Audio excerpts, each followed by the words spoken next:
दुनिया में बहुत कुछ हो रहा है भाई। दुबई में 5 रोजा एयर शो हो रहा है जिसमें दुनिया भर के जहाज और जहाज साज कंपनियां अपने तैयारे अपने प्लेन शोकेस कर रही हैं। 1500 से ज्यादा एग्जिबिटर्स और 200 से ज्यादा तैयारे जो हैं वो फिजा में करतब दिखा रहे हैं। बड़ा ही इंटरेस्टिंग किस्म का एक्साइटिंग माहौल है।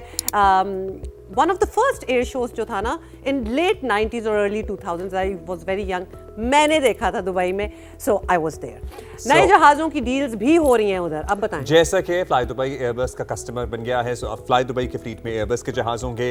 इत्तेहाद एयरवेज ने 10 अरब डॉलर्स के नए जहाजों पर इन्वेस्ट किया है, ये तय कर लिया है, कर रहा है वो। अब इस एयर शो में पाकिस्तान का JF-17 थंडर इस बार भी सबकी निगाहों का मरकज और क्या उसकी ना बड़ी अच्छी पोजीशनिंग भी थी। पाकिस्तान और UAE के तैयारे डिस्प्ले एरिया जो है उसमें एक दूसरे के बिल्कुल करीब थे, तो लोगों का ऑब्वियसली इंटरेस्ट था और इसमें शायकीन और माहिरीन की खास तवज्जो थी, वो हासिल कर रही थी वो जगह, वो लोकेशन।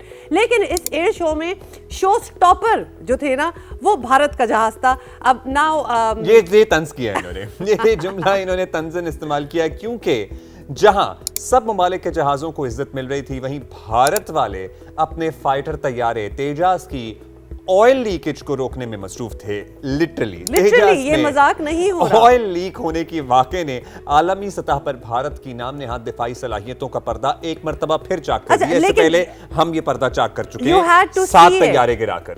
हाँ, वो तो खैर एक मरतबा फिर ये पर्दा चाक हो गया। लेकिन इस बार ना इट वाज वेरी एम्बैरेसिंग। तो भारतीय टेक्नीशियंस जो थे उनको लीकेज रोकने के लिए शॉपिंग बैग्स का सहारा लेना पड़ा था। वो शॉपिंग बैग्स में लीकेज जो है उसकी वो कर रहे थे, जिसने एयर शो में मौजूद आलमी जो माहिरीन थे उनको हैरान कर दिया कि ये तो बहुत ही मतलब एक लो लेवल पे बात चली गई है। वाकये के बाद एयर शो में भारतीय फिजाइया की साख को शदीद धचका पहुंचा है, जबकि दिफाई हलकों में तेजस प्रोग्राम की जो परफॉर्मेंस है उस पर भी सवाल उठ रहे हैं कि ये क्या जहाज है। तेजस वो हैं जो इन्होंने शोकेस किए थे। इनकी ख्वाहिश ये है कि इसको एक्सपोर्ट भी करें और अपनियां भी इस्तेमाल कर रहे हैं। वो एक्सपोर्ट ये बड़े होके शायद JF-17 थंडर बनना चाह रहे हैं, लेकिन मेरा नहीं ख्याल कि ये वहां पहुंचेंगे।